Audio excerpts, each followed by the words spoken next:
17-week update, and I actually made a list of the things that I wanted to talk about this time so that I wouldn't miss anything.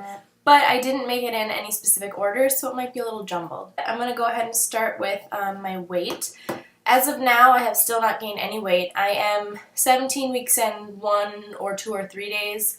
According to the doctor, I'm 17 weeks in 1 day because of this one dating ultrasound, but I have measured 3 days ahead every single time since then, and I know they don't change your due date unless you are off by a week.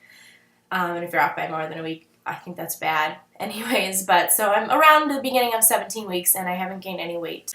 My symptoms, I am still experiencing morning sickness. It isn't as, well, the vomiting isn't as bad, but I'm still feeling nauseous. And I don't know if the nausea and dizziness that I'm getting every day is even morning sickness or if it's just the extra blood that I have from being pregnant. But I still am vomiting most mornings. I have definitely got to the point where I cannot go long without eating. I'll eat like a full meal and 2 hours later I'll feel a little hungry for like 15 minutes and then I go immediately into feeling like really sick, really dizzy. You know that feeling like when it's been 12 hours since you've last eaten and you just feel like you're going to die, but it happens to me after 2. So I really need to start packing snacks and stuff in my purse wherever I go so that I don't forget to eat. I think I mentioned last week that I'm really feeling pregnant, and it's just, I'm noticing it more and more every day. When I'm putting my shoes on, I feel that it feels a little different bending over and things like that. And people are starting to notice I'm pregnant, like in public, where it's not quite as awkward anymore, where I can tell people are looking at me thinking, is she pregnant? And people will say, like, we were getting groceries the other day and I was going to pick it up, and she's like, no, you're pregnant, your husband should do it all. Isn't that why you married him? And I thought that was kind of funny, but so that's nice. I'm still having fatigue, but that's kind of been the whole pregnancy.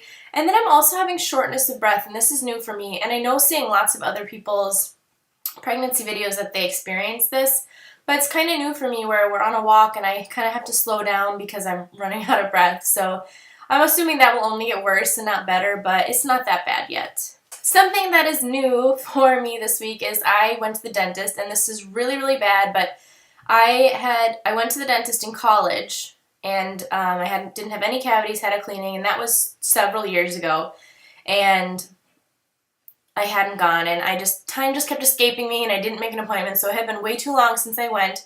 So I finally went in because I know when you're pregnant you are, I don't know if you're more at risk or just more prone to dental problems or gum disease. So I went in and I did have a couple cavities, and they wanted to do a deep cleaning, which they do need to numb your mouth for, and I am declining the cavities.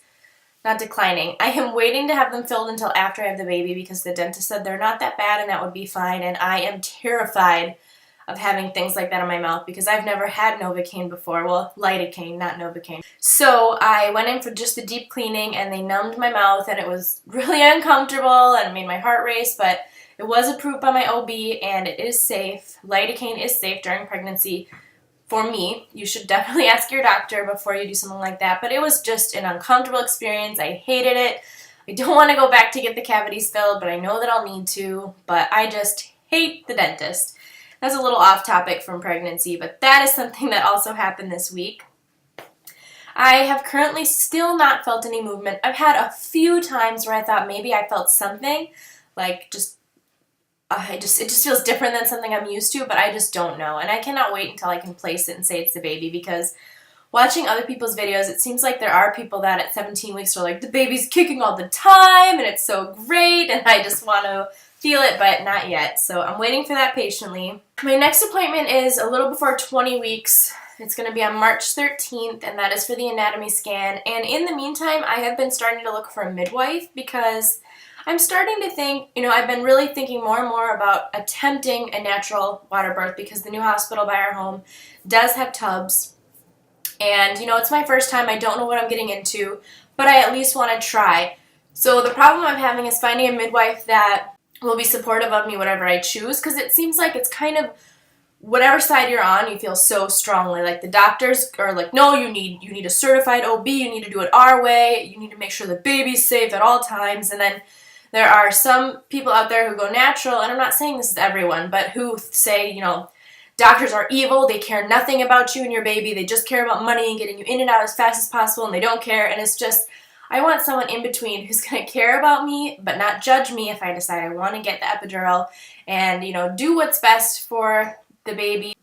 I'm kind of in the middle. I wouldn't want a home birth because I want to be right there at the hospital if something were to go wrong, but I don't want the natural or the standard, OB birth where they just come in and catch the baby. I want someone who's going to be more involved, help me learn about natural birth and attempt it, but support me if I decide that it's just not for me. So that is that topic.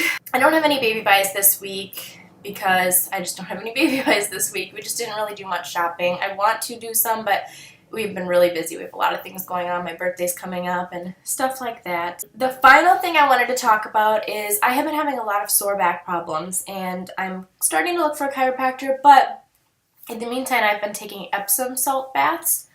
Epsom salt? And I don't make it too hot. I know you're not supposed to take a hot bath, but it's just a mix of Epsom salt, Dead Sea salt, and some dried lavender and a little bit of lavender oil. And it really makes my muscles feel good.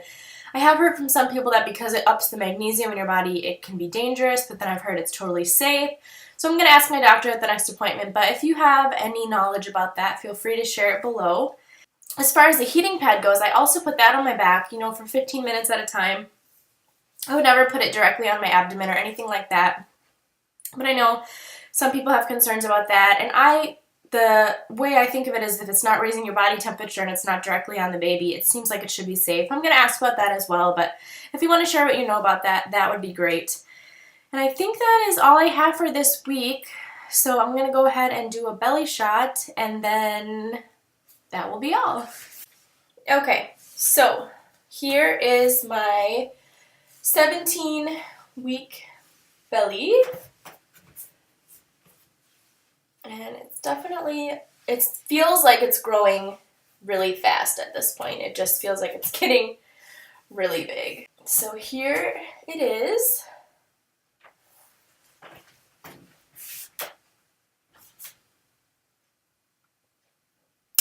And so that is that. And thank you guys for watching, and I'll see you next week. Bye.